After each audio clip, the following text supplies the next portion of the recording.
মালদহে জোড়া সভা মুখ্যমন্ত্রী মমতা বন্দ্যোপাধ্যায়ের। মালদহে উত্তরে প্রসূন বন্দ্যোপাধ্যায়ের হয়ে প্রচারে, এরপর যাবেন মালদহ দক্ষিণে শাহনওয়াজ আলী রাইহানের সমর্থনে রোড শো মুখ্যমন্ত্রী মমতা বন্দ্যোপাধ্যায়ের। আজ দুটি সভা রয়েছে মুখ্যমন্ত্রী মমতা বন্দ্যোপাধ্যায়ের। আজ দুটি সভা মুখ্যমন্ত্রী মমতা বন্দ্যোপাধ্যায়। মালদহের দক্ষিণে সভা করবেন তিনি, মালদহে জোড়া সভা মমতার।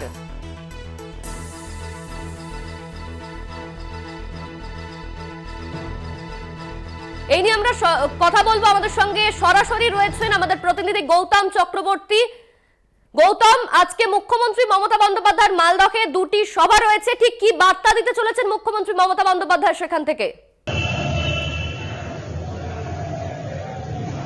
দেখো অনন্যা, একটা কথা বলে রাখি যে মুখ্যমন্ত্রী যে 18 তারিখ থেকে মালদাতেই রয়েছে এবং এই মালদাকে কেন্দ্র করে মুখ্যমন্ত্রী বিভিন্ন জায়গায় যাচ্ছেন এবং রাতের মধ্যে আবার ফিরে আসছেন।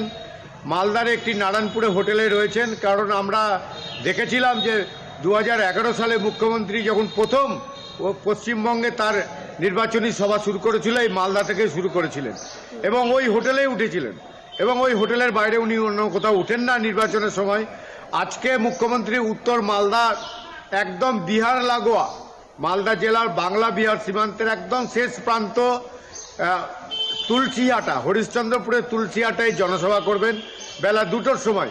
এবং আজকে এই বলছে যে বিগত দিনে এই রকম তাপমাত্রা কোনোদিন পড়েনি। ইতিমধ্যেই তাপমাত্রা 43 ডিগ্রি দেখাচ্ছে।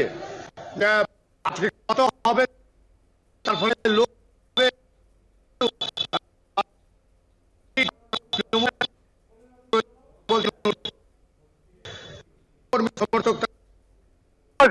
একদম মালদা শহরের লাগোয়া ওল্ড মালদায় তাঁতিপাড়াতে মুখ্যমন্ত্রী যেখানটায় থাকছেন রাতে, সেই ব্লকেই তাঁতিপাড়ার মাঠে তার একটা বিকেল 4টের সময় জনসভা আছে এবং প্রসূন ব্যানার্জি উত্তর মালদা কেন্দ্রের তৃণমূলের প্রার্থী, তার সমর্থনে এই জনসভা। এবং তারপরে মালদা শহরে শাহনওয়াজ আলী রাইহানের দক্ষিণ মালদা কেন্দ্রের প্রার্থী, তার জন্য রোড শো করবেন। এবং এই প্রচন্ড গরমের মধ্যে কতটা করা সম্ভব হবে এটা নিয়ে যথেষ্টই, কতটা হাঁটতে পারবেন বা কতটা গাড়িতে থাকতে পারবেন, কারণ ভীষণ গরম মালদা। ইতিমধ্যে 43-44 ডিগ্রি টেম্পারেচার ছুঁয়েছে।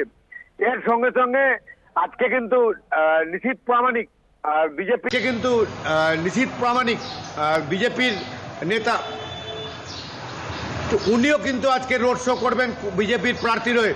সব মিলিয়ে একটা বিরাট আজকে চঞ্চল, এক কথায় বলবো যে গোটা শহর ব্যস্ত। ধন্যবাদ গৌতম, তুমি নজর রাখো সেই দিকেই। মালদহ থেকে সরাসরি ছিলেন আমাদের প্রতিনিধি গৌতম। আজ মুখ্যমন্ত্রী মমতা বন্দ্যোপাধ্যায়ের সভা রয়েছে, দু জায়গায় জোড়া সভা করবেন মুখ্যমন্ত্রী মমতা বন্দ্যোপাধ্যায়। দুপুর 2টো নাগাদ মালদহ দক্ষিণের সভা করবেন মুখ্যমন্ত্রী মমতা বন্দ্যোপাধ্যায়। সেখান থেকে ঠিক কি বার্তা দেন তিনি, নজর থাকবে সেদিকে।